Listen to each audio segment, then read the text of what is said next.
Assalamualaikum warahmatullahi wabarakatuh. Perkenalkan, nama saya Rini Royani dari kelas non-reguler semester 2 NPM 7420120179, mata kuliah Hukum Pidana. Dosen Ibu Profesor Dr. Hajah Heni Nuraini SHMH. Wakil Asisten Dosen Bapak Dr. Emrendi Aridayandi SHMH.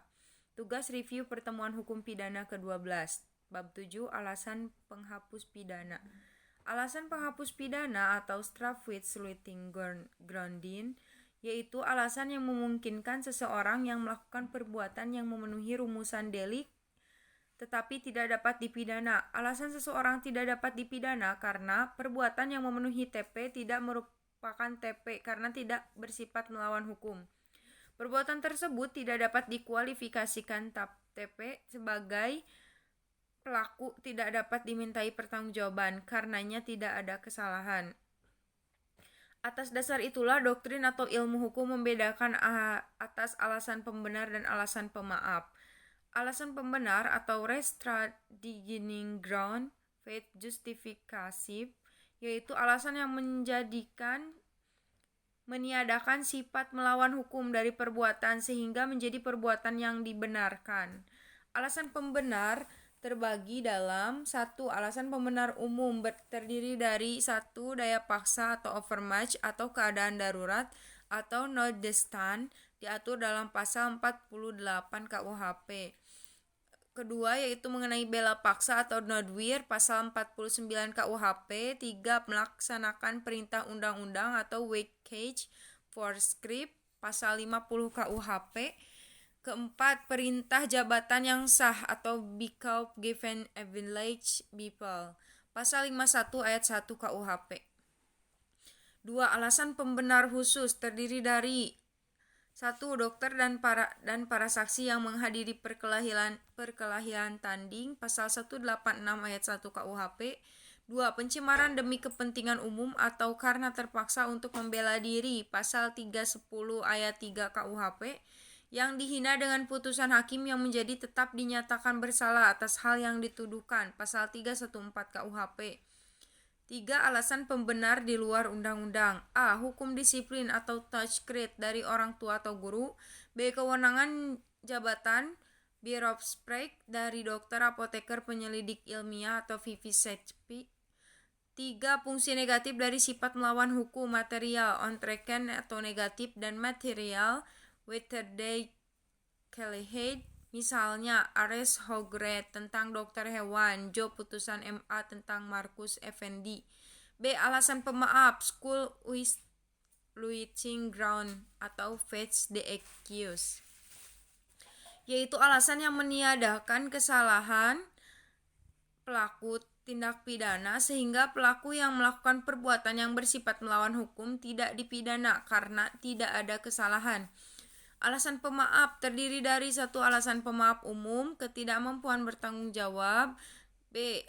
Daya paksa dalam arti sempit, overmatch in engaging, pasal 48 KUHP. 3. Bela paksa yang melampaui batas, not where exist, pasal 49 ayat 2 KUHP.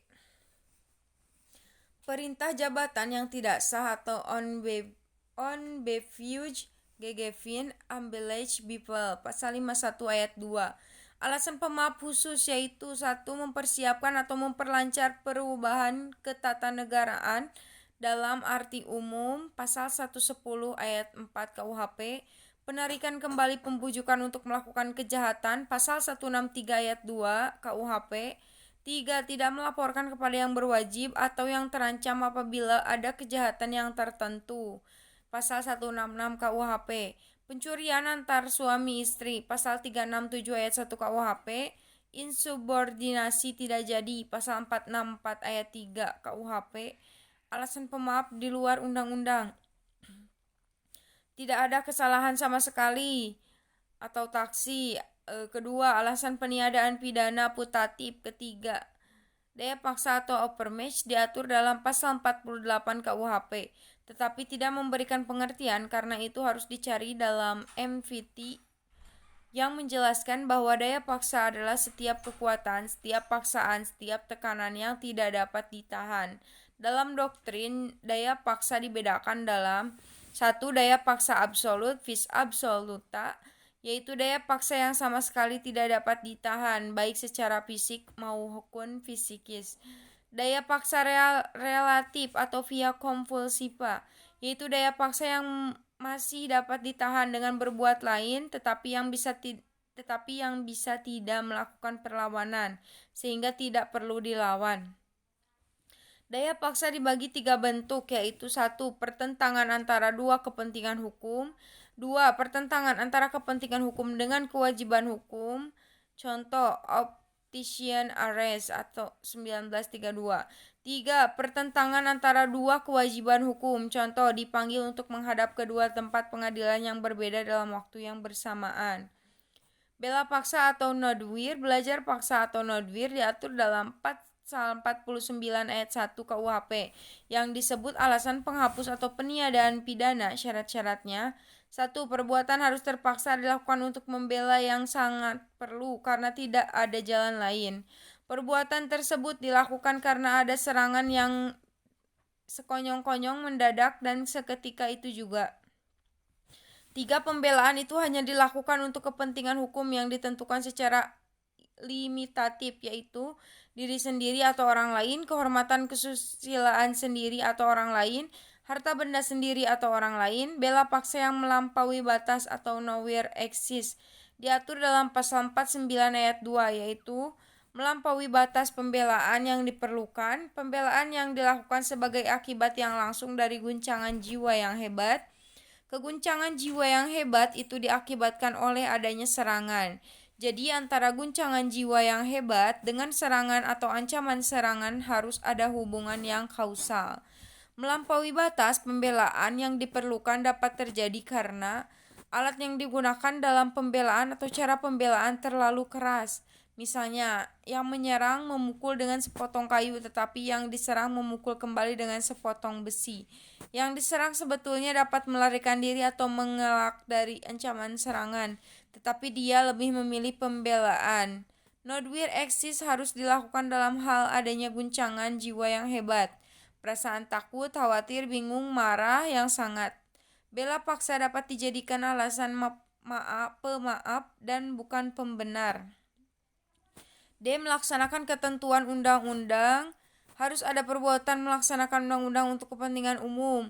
Perbuatan tidak terbatas pada perintah undang-undang saja, tetapi juga ada wewenang yang diberikan undang-undang. Perbuatan harus patut, wajar, dan masuk akal. Perbuatan yang masuk kategori melaksanakan undang-undang bersifat melawan hukum, sehingga masuk dalam alasan pembenar. Melaksanakan perintah jabatan yang sah, pasal 51 ayat 1 KUHP. Melaksanakan perintah jabatan yang tidak sah, 51 ayat 2 KUHP.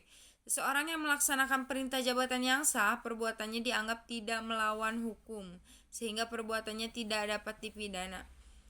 Perintah jabatan dianggap sah apabila ada hubungan jabatan antara yang memerintah dengan diperintah.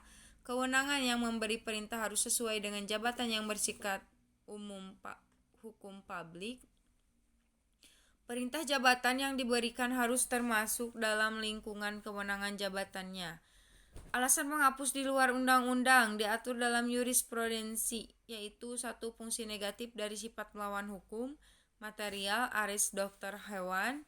Tidak ada kesalahan sama sekali taksi dengan menggunakan alasan pembenar, yaitu 1. Hukum disiplin, touchgrid. 2. Persetujuan izin dari orang yang dirugikan.